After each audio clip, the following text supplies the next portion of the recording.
everyone, welcome back to my channel. Today I decided to introduce you to one of the challenges I put on myself for this year, which was to read more works in translation and more works from a broader range of countries. And it started, I think, in January. Well, I wrote on my blog how I had this desire to read from, around the world and read more international writers. And a fellow blogger and friend mentioned this challenge that she'd kind of being involved with, which was it's actually a hashtag Aria in translation. This was started by Ardent Biblio. You'll be able to find them on Bookstagram. They themselves started it based on a prompt by EndNotes, which I'll link all of the accounts below so you can find them. This was for 2020, but I was still really interested by this challenge and decided to take it on for 2021. At the heart of this challenge, it's basically that every month is a prompt, a country, a region, where you are encouraged to find works that have been translated and read them and kind of broaden your horizons. So this is what I decided to do. This was halfway through January that I found out about this challenge.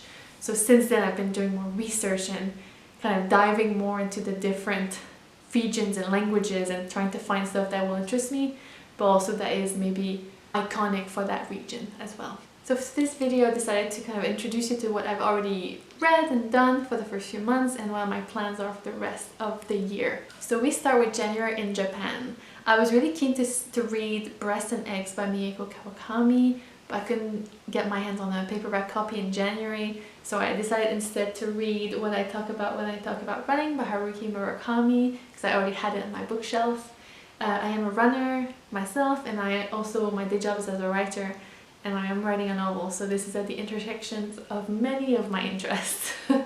And yeah, it was a really good book. It's very short. It will make you feel inadequate about both these things if there will be your pastimes as well, but it's really inspiring, in the essence of it. And it's kind of the reason why I've been juggling with the idea of maybe doing a marathon later this year, but we shall see.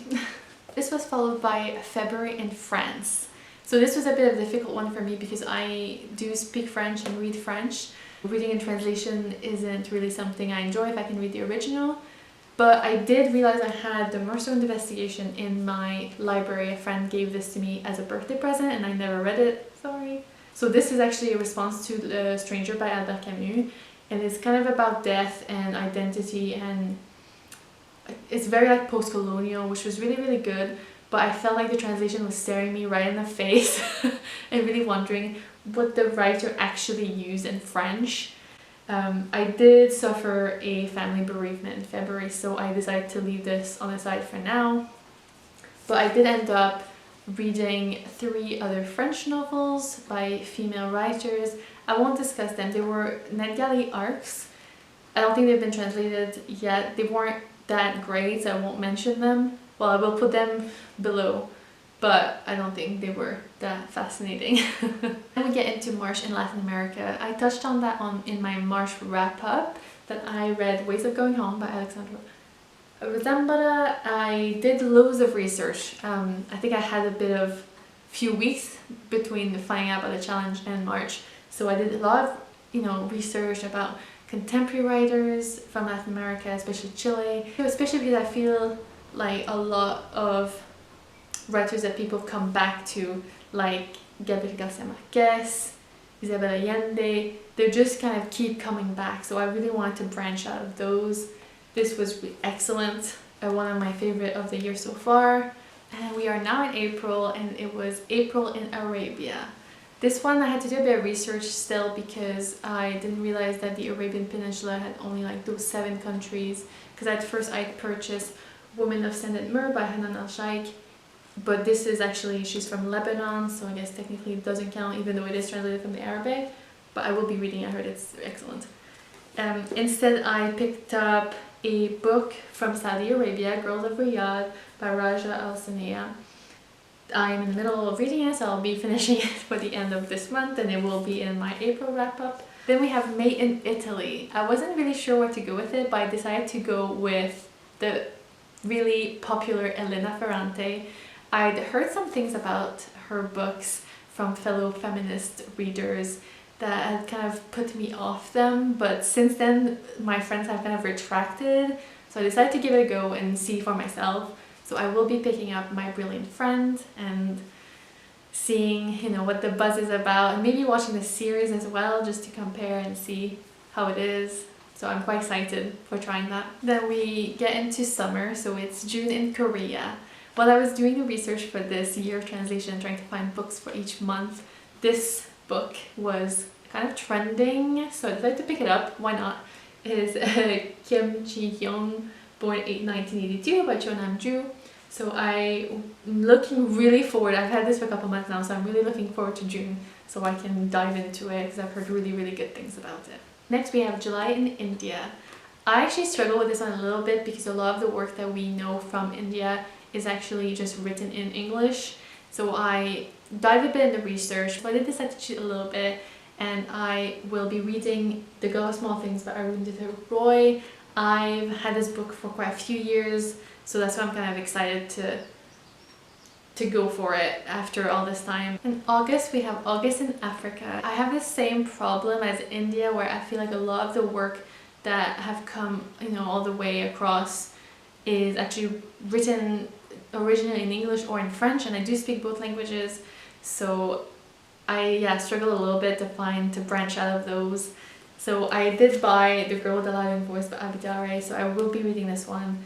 But if you have any recommendations of African work that has been translated, you know, not from French or English, please let me know. I would love a good recommendation. Hi, editing Camilla here. Just want to add a wee note. I was a bit unwell when I filmed this video. Maybe you'll be able to tell. So I kept mispronouncing things and forgetting what I wanted to say. But the main thing was that I was a bit disappointed by the country choice, mostly because, well, you had countries like Germany and France and Japan, and then you had Africa and Latin America.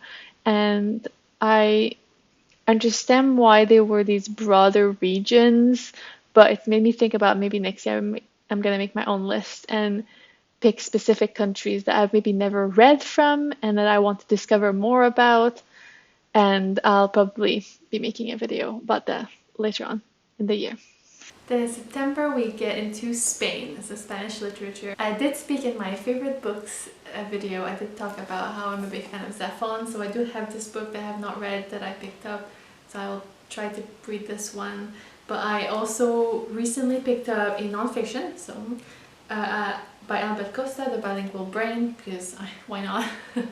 So I'm quite excited for reading both books come September. For October we dive into China, and I was really excited about this because I don't think I've read much Chinese literature, and I was doing a bit of research, but I recently did a bit of a used book haul, and I fell upon Big Breasts and White Hips by Mo Yan. The image kind of, you know, was striking, and I googled it and I heard that he's basically an amazing contemporary Chinese writer, and I thought, why not?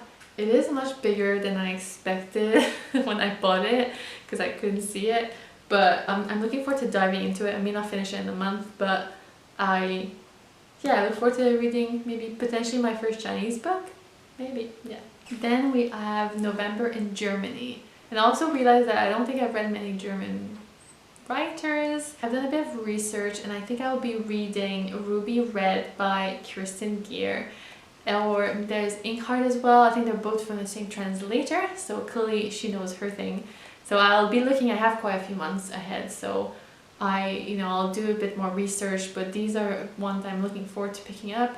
I also really want to read this book, which is about chess, from Stefan Zweig, but then it is translated from the German, but I realized that he's Austrian, so technically it doesn't count, but I'll probably be looking forward to reading this one as well for a translation year. Finally, for December, we are in Russia, and this is also something I was a bit worried about, because Russian literature isn't something that really attracts me. Like all the big names, you know, Dostoevsky and Tolstoy and stuff like that, just no desire to read those.